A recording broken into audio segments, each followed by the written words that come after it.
رحمت کے پانی میں غوطہ لگاتا ہے اور اپنے پر جھاڑتا ہے، اللہ پاک اس کے پروں سے ٹپکنے والے ہر قطرے سے ایک فرشتہ پیدا فرماتا ہے۔ کتنے قطرے ٹپکیں گے؟ کبھی آپ نے غور کیا کوئی چڑیا پانی میں گر جائے پھر اپنے پروں کو پھڑپھڑائے تو کتنے سارے قطرے گرتے ہیں، اتنا بڑا فرشتہ، اور جب وہ پر اپنے ہلاتا ہوگا تو کتنے قطرے گرتے ہوں گے، اور پھر اس سے کتنے فرشتے پیدا ہوتے ہیں۔ اچھا جب فرشتے پیدا ہوئے ان کی ڈیوٹی کیا ہے؟ نبی پاک فرماتے ہیں یستغفرون لذالک المصلی علی الی یوم القیامہ، آقا فرماتے ہیں اس کی ڈیوٹی کیا ہوتی ہے؟ پیدا ہونے والے ہر فرشتے کی، وہ فرشتے قیامت تک اس درود پڑھنے والے کے لیے استغفار یعنی دعائے مغفرت کرتے ہیں۔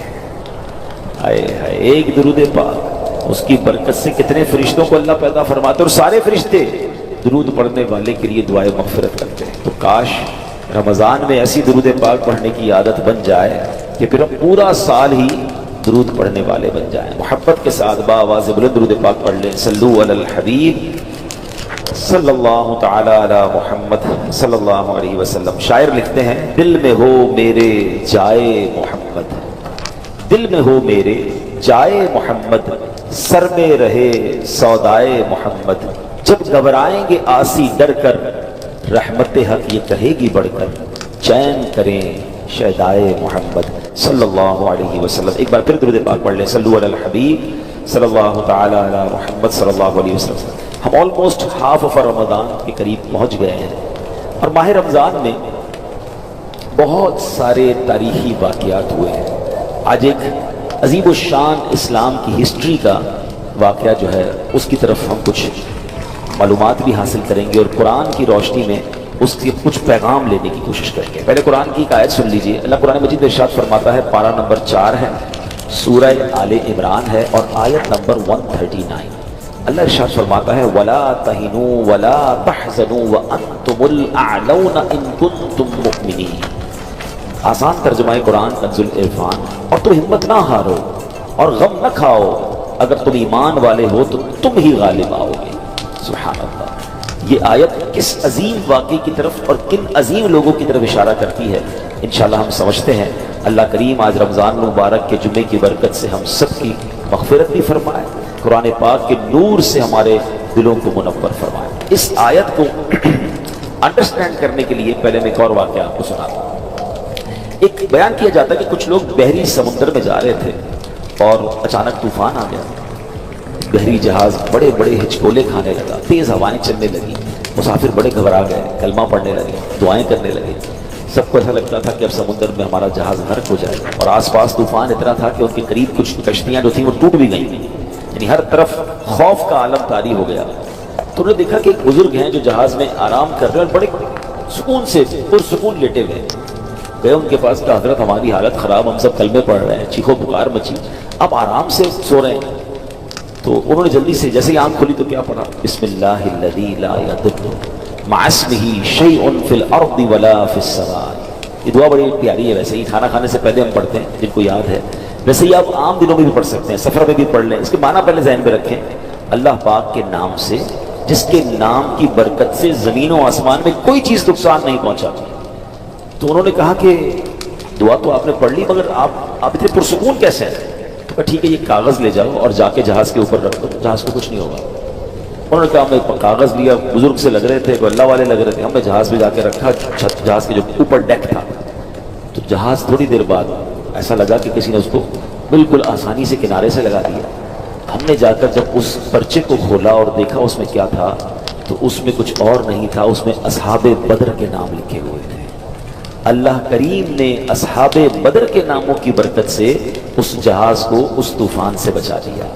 جان ساران بدر و احد پر درود، حق گزاران بیعت پہ لاکھوں سلام۔ اسلامی تاریخ کا عظیم واقعہ ہوا ہے 17 رمضان، رمضان کی 17 تاریخ کے جو واقعہ ہوا، یہ یوم الفرقان بھی کہا جاتا ہے۔ فرقان کہتے ہیں فرق کر دینا، اس دن ڈیسائیڈ ہو گیا کفر اور اسلام کے درمیان، یہ ایسا ڈیسائیڈنگ مومنٹ تھا کہ جس سے اسلام کو وہ عروج ملا، کیونکہ پلاننگ کیا تھی کفار کی، آپ سمجھیے یہ مارکا ہے نا، اس کی بہت اہمیت، سگنیفیکنسی کیوں اتنی زیادہ ہے کہ اس وقت پوری دنیا میں صرف 313 مسلمان تھے، اور اس کو اس طرح سمجھیے کہ جس صبح جنگ بدر ہونی تھی تو رات نبی پاک نے بڑا گڑگڑا کر رو کر اللہ کی بارگاہ میں دعا کی تھی کہ اے اللہ اگر آج یہ مارے گئے تو پھر دنیا میں تیرا کوئی نام لینے والا نہیں ہوگا. تو آپ سوچئے کہ اتنی تعداد تھی, چلے کچھ خواتین مدینہ شریف میں ہوں گی ورنہ آل ٹوگیدر مسلمان بدر میں موجود تھے, اور کفار کا پلان یہ تھا کہ ایک بار ہی جا کر ایسا حملہ کرنا ہے, اتنی پریپریشن کے ساتھ گئے تھے کہ ان کو نیست و نابود کر دیں گے, اسلام ہی ختم ہو جائے گا. سارے صحابہ نبی پاک خود جنگ بدر میں موجود تھے. تو اس دن جو مسلمانوں کو غیبی مدد ملی اور عروج ملا, اور اس دن جو فتح ملی, اس نے رہتی دنیا کے کفار پر, رہتی دنیا کے دشمنان اسلام کو یہ میسج دیا کہ جب اسلام کو مٹانے کی کوشش کی جائے گی تو جو ان کا رب ہے وہ غیب سے مدد فرماتا ہے. اور اس مارکے میں جو اس کی اہمیت اور بڑھی کہ اس میں فرشتوں کے ذریعے مسلمانوں کی مدد کی گئی. اب اس لڑائی کے بارے میں یاد رہے کہ بخاری شریف کی حدیث ہے, یہ جو صحابہ تھے نا, میں نے بھی آپ کو جو واقعہ سنایا کہ اصحاب بدر کے ناموں سے اتنا بڑا برکت کیوں ملی, تو بخاری اور مسلم کی روایت میں ہے کہ ایک بار جبریل امین نبی پاک علیہ الصلوۃ والسلام کی بارگاہ میں اور عرض کرتے ہیں یا رسول اللہ آپ اصحاب بدر کو کیسا سمجھتے ہیں؟ تو فرمایا من افضل المسلمین, یعنی غزوہ بدر میں شریک ہونے والے صحابہ سب مسلمانوں میں افضل ہیں.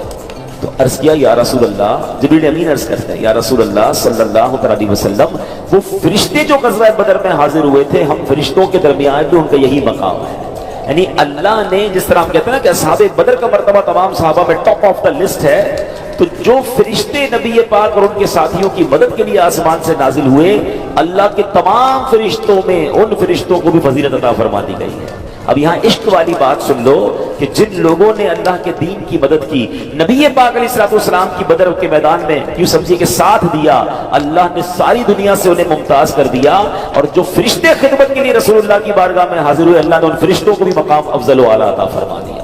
تو پتہ چلا کہ سرکار دو عالم علیہ الصلوۃ والسلام وہ عظیم ہستی ہیں کہ جو ان کا ساتھ دے, جو ان کے ساتھ یوں سمجھے سپورٹیو رول جس نے کردار ادا کیا, اللہ نے یہ مقام دیا. اور اگر اس کی ایک جھلک دیکھنا چاہیں تو آج بھی دنیا میں جو نبی پاک کا نام لیتا ہے, دین کی خدمت کرتا ہے, سچا عشق رسول پھیلاتا ہے, نبی پاک سے محبت کی بات کرتا ہے, اللہ آج اسے بھی عروج عطا فرماتا ہے. سبحان اللہ. وہ شاعر کہتے ہیں نا, ان کے جو غلام ہو گئے وقت کے امام ہو گئے, ان کے جو غلام ہو گئے وقت کے امام ہو گئے, نام لیوا ان کے جو ہوئے ان کے اونچے نام ہو گئے.